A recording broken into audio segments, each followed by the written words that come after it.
Hyderabad Panjagutta car ప్రమాదంలో కేసులో BRS మాజీ ఎమ్మెల్యే షకీల్ కొడుకు సాహిల్ను అరెస్టు చేయదని హైకోర్టు ఆదేశించింది. ఈ నెల 17న పోలీసుల విచారణకు హాజరు కావాలని ఆయనకు స్పష్టం చేసింది. కారు ప్రమాదం కేసులో సాహిల్ హైకోర్టులో క్వాష్ పిటిషన్ దాఖలు చేశాడు. పోలీసులు కావాలనే తనను నిందితుడిగా చేర్చారని తెలిపాడు. తనపై పెట్టిన కేసును కొట్టివేయాలని కోరాడు. క్వాష్ పిటిషన్ విచారించిన హైకోర్టు కారు ప్రమాదంపై కేసు డైరీ సమర్పించాలని ఆదేశించింది.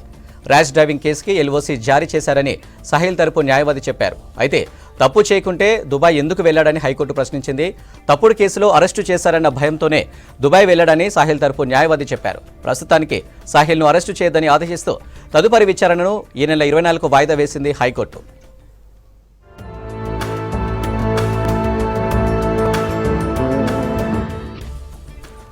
డిసెంబర్ 25న పంజాగుట్టలో కారు ప్రమాదం జరిగింది. ప్రజాభవన్ బారికేడ్లను కారు ఢీకొట్టింది. కారును బీఆర్ఎస్ మాజీ ఎమ్మెల్యే షకీల్ కొడుకు సాహిల్ నడిపాడని, కేసు నుంచి ఆయన తప్పించారని ఆరోపణలు వచ్చాయి. ప్రమాదం జరిగిన తర్వాత దుబాయ్ పారిపోయాడు సాహిల్.